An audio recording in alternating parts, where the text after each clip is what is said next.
பொன்பொருளை கண்டவுடன் வந்த வழி மறந்துவிட்டு கண்மூடி போகிறவர் போகட்டுமே. என் மனதை நான் அறிவேன், என் உறவை நான் மறவேன், எதுவான போதிலும் ஆகட்டுமே. நன்றி மறவாத நல்ல மனம் போதும், என்றும் அதுவே என் மூலதனம் ஆகும்.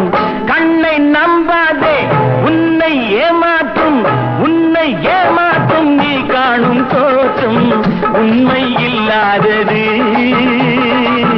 அறிவை நீ நம்பு, உள்ளம் தெளிவாகும், அடையாளம் காட்டும் பொய்யே சொல்லாதது.